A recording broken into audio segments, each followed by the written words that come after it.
नमस्कार साथियों, स्वागत है आप सभी का लर्नोलॉजी में। लास्ट वीडियो में हमने पढ़ा था सिंधु नदी तंत्र के बारे में कि सिंधु नदी की जो पांचों नदियां हैं, झेलम, चिनाब, रावी, ब्यास, सतलज, जो कहाँ से उनका उद्गम होता है और वो कहाँ मुहाना बनाती हैं या संगम किस नदी में उनका होता है। उसी संदर्भ में आज हम सिंधु नदी तंत्र के महत्वपूर्ण प्रश्नों को देखेंगे जो कि अक्सर एग्जाम्स में पूछे जाते हैं। तो देर ना करते हुए चलिए शुरू करते हैं। हमारे पास 28 प्रश्न हैं जो सिंधु नदी तंत्र के संबंधित हैं। तो आपको जब मैं प्रश्न देखूंगा, स्क्रीन पे आएगा तो आपको जवाब देना है। देखते हैं आपके कितने जवाब सही होते हैं और उसको आप कमेंट में बताइएगा आपके कितने जवाब सही हुए। चलिए शुरू करते हैं। पहले प्रश्न, झेलम नदी का उद्गम कहाँ से होता है? तो तिब्बत मानसरोवर झील से, रोहतांग दर्रा हिमाचल प्रदेश से, वेरीनाग जम्मू कश्मीर से या अरावली श्रेणी से। तो आपको पता ही होगा, तिब्बत मानसरोवर झील से तो इंडस यानी सिंधु और सतलज नदी का उद्गम होता है, और रोहतांग दर्रे से रावी और ब्यास का उद्गम होता है, और बेरी नाग जो जम्मू कश्मीर में जगह है वहाँ शेषनाग झील है, वहाँ से झेलम नदी का उद्गम होता है। इसलिए तीसरा सी आंसर सही है। चलते हैं अगले क्वेश्चन की तरफ। सिंधु नदी का अपवाह क्षेत्र निम्नलिखित में से किस देश में विस्तारित है? भारत में, चीन में, पाकिस्तान में या उपरोक्त सभी में। तो सिंधु नदी जो अपवाह जहाँ जहाँ बहती है, प्रवाहित होती है, वो तो निकलती ही तिब्बत से, मतलब चीन से है। उसके बाद भारत में जम्मू कश्मीर में आती है, फिर पाकिस्तान में गिलगिट से दक्षिण की तरफ मुड़कर पाकिस्तान में चली जाती है। अतः इसका आंसर डी होगा, उपरोक्त सभी देशों में सिंधु नदी का अपवाह क्षेत्र है।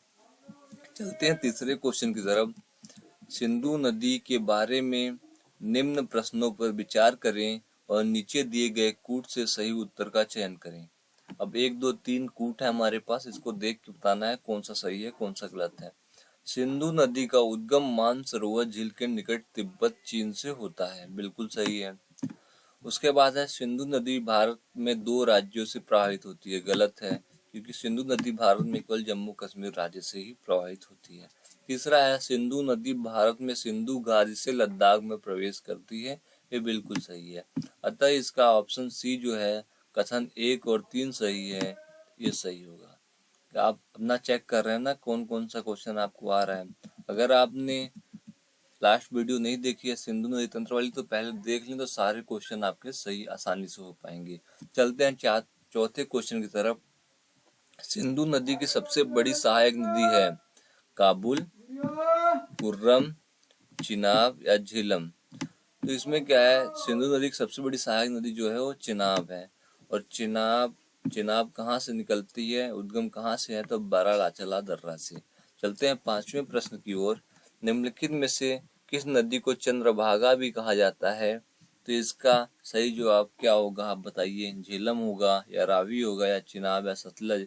तो इसका भी सही जवाब चिनाब ही होगा। चिनाब नदी को ही चंद्रभागा भी कहा जाता है और इसका ऋग्वैदिक काल में नाम अस्किनी था। चलते हैं छठे क्वेश्चन की तरफ। निम्नलिखित में से जो नदी सिंधु की सहायक नदी नहीं है वह है, मतलब झेलम तो सहायक नदी है, श्योक भी सहायक नदी है, चिनाब भी सहायक नदी है। जो कोसी नदी है, कोसी नदी बिहार में बहने वाली नदी है, तो ये सिंधु नदी की तंत्र में नदी नहीं है, तो कोसी नदी इसका जवाब सही होगा। कोसी नदी सिंधु नदी की सहायक नदी नहीं है। बात करते हैं सातवें प्रश्न की। हिमालय में सिंधु नदी उदाहरण है अनुवर्ती अपवाह का, परिवर्ती अपवाह का, अध्यारोपित अपवाह का या पूर्ववर्ती अपवाह का। तो इसका सही आंसर है पूर्ववर्ती अपवाह का। जैसे हमने बताया था कि हिमालय से पहले की नदियां 3 थी, जो कि सिंधु थी, सतलज थी और ब्रह्मपुत्र थी। चलते हैं अगले क्वेश्चन की तरफ। भारत स्थित पंजाब की 5 नदियों को पंचनद कहा जाता है। पंचनद में निम्नलिखित में से कौन सा शामिल नहीं है? झेलम, रावी, ब्यास, साबरमती में से कौन सा शामिल नहीं है? तो आपको पता होगा पंचनद में जो नदियां हैं वो झेलम, चिनाब, रावी, ब्यास, सतलज हैं। और ये जो साबरमती नदी है ये गुजरात में बहने वाली नदी है, तो ये पंचनद में शामिल नहीं है। अतः इसका ऑप्शन डी सही होगा।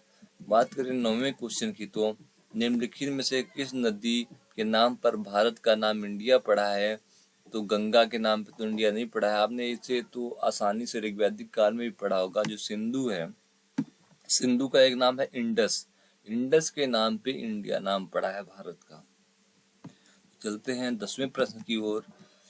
भारत और पाकिस्तान के बीच निम्नलिखित में से किस वर्ष सिंधु नदी जल समझौता हुआ था? लास्ट वीडियो में हमने बताया था कि 1960 में भारत और पाकिस्तान के बीच जो नदियां हैं इनके जल को लेकर एक समझौता हुआ था कि पश्चिम के 3 नदियों के जल का उपयोग 80% पाकिस्तान करेगा और पूरब की 3 नदियों का जल का प्रयोग 80% भारत करेगा। तो ये समझौता 1960 में हुआ था, तो ऑप्शन ए सही है। निम्नलिखित में से कौन सा जोड़ा सही नहीं है? लेह सिंधु नदी के किनारे स्थित है, श्रीनगर झेलम के किनारे, लुधियाना सतलज के किनारे, लाहौर सिंधु किनारे। तो लाहौर सिंधु नदी के किनारे स्थित नहीं है, अतः ऑप्शन डी क्वेश्चन सही है। ये लेह सिंधु श्रीनगर झेलम लुधियाना सतलज, लेकिन लाहौर सिंधु नदी के किनारे स्थित नहीं है। बात करें अगले प्रश्न की। भारत के पंच नद झेलम रावी चेनाब ब्यास और सतलज में से किसका उद्गम भारत के बाहर से होता है?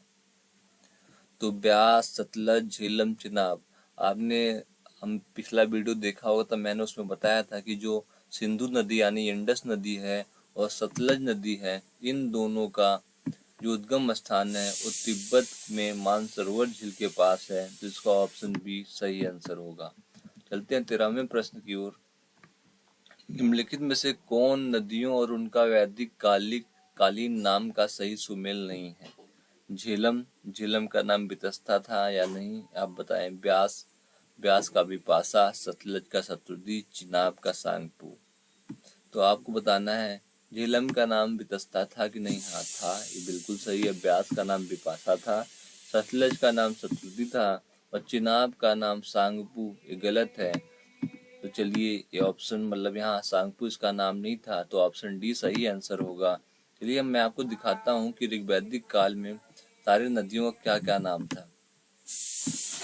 देखिए, कुर्रम नदी है अफगानिस्तान की, उसका नाम था क्रोभू, काबुल का नाम था कुभा, झेलम का था वितस्ता, चिनाब का था अस्किनी और राबी नदी का नाम था परसणी, सतलज की सतरदी, ब्यास का विपाशा, गंडक का सदानीरा, घग्गर नदी का दृष्टवती, गोमल का गोमती, स्वात का सुवास्तु, सिंध जो आज नाम है उसका नाम पहले सिंधु था और घग्गर जो नदी है सरस्वती नाम था और सोहन जो नदी है उसका नाम सुसोमा और मरुवर्मन नदी का नाम था मरुवृद्धा। तो ये आपने देखा कि कौन सी नदी का क्या नाम था। चलते हैं, तो चेनाब नदी का नाम आपको क्लियर हो गया होगा कि चेनाब नदी का क्या नाम था। तो चेनाब नदी का नाम आस्किनी था ऋग्वैदिक काल में। तो यहाँ अगर आस्किनी लिखा होता तो ये चारों ऑप्शन सही होते हैं। चलते हैं अगले एक प्रश्न की तरफ। सतलज नदी भारत में किस राज्य और किस गार्ज से भारत में प्रवेश करती है? तो मैंने बताया था सिंधु नदी, सतलज नदी और ब्रह्मपुत्र नदी, ये तीनों नदी गार्ज बनाती हैं। तो सतलज नदी जो गार्ज बनाती है वो हिमाचल प्रदेश में शिवकिला गार्ज बनाती है, वहीं से हिमाचल प्रदेश में एंटर करती है और शिवकिला गार्ज बनाती है। बात करें 15वें प्रश्न की, तो निम्नलिखित में से कौन सी नदी सिंधु नदी में पाकिस्तान अफगानिस्तान की ओर से दाहिनी तरफ से नहीं मिलती है? तो गोमल जो है दाहिनी तरफ से मिलती है, काबुल भी दाहिनी तरफ से मिलती है, कुर्रम भी दाहिनी तरफ से मिलती है, लेकिन चेनाब जो नदी है वो बाएं तरफ से मिलती है। क्योंकि ये भारत में बहने वाली नदियां हैं, तो सिंधु नदी दाहिनी तरफ से बहती है, तो इसमें बाएं तरफ से चिनाब, राबी, ब्यास, सतलज सारी नदियां मिलती हैं। निम्नलिखित में से अफगानिस्तान की किस नदी का उल्लेख ऋग्वेद में मिलता है? काबुल और कुर्रम जो नदी है ये अफगानिस्तान की नदियां हैं। अभी इनका मैंने आपको नाम भी बताया था ऋग्वैदिक काल में। ऋग्वैदिक काल में मैंने आपको इनका नाम बताया था काबुल और कुर्रम का। तो ये जो नदियां अफगानिस्तान की नदियां हैं और इनका जिक्र ऋग्वैदिक काल में मिलता है। बात करें 17वें प्रश्न की, सिंधु नदी की कुल लंबाई कितनी है? तो सिंधु नदी की कुल लंबाई 2880 किलोमीटर है। ये सही जवाब होगा, पहला जवाब सही है। बात करते हैं 18वें प्रश्न की, निम्नलिखित में से किन दो नदियों का उद्गम हिमाचल प्रदेश रोहतांग दर्रे से होता है? तो ऑप्शन है झेलम चेनाब, रावी व्यास या सतलज या सिंधु या झेलम। तो झेलम का तो शेषनाग झील से होता है, चेनाब का बारालाचा दर्रा से, और रावी और ब्यास का जो है वो रोहतांग दर्रे से इनका उद्गम स्थान होता है। तो ये ऑप्शन सही है। बात करते हैं अगले प्रश्न 19वें प्रश्न की। तो 19वां प्रश्न है, सिंधु की सबसे बड़ी सहायक नदी चिनाब नदी का उद्गम निम्नलिखित में से कहाँ से होता है? तो मैंने पहले ही बताया, बारालाचा दर्रा हिमाचल प्रदेश से, राकसताल मानसरोवर झील से, रोहतांग दर्रा हिमाचल प्रदेश से, बेरीनाग झील जम्मू कश्मीर से। तो देखिए, बारालाचा दर्रा जो है हिमाचल प्रदेश से, यहीं से चिनाब नदी का उद्गम स्थान है। राकसताल से तो सतलज का होता है, रोहतांग दर्रे से रावी और ब्यास का होता है, और बेरीनाग से झेलम का होता है। बात करते हैं अगले प्रश्न की।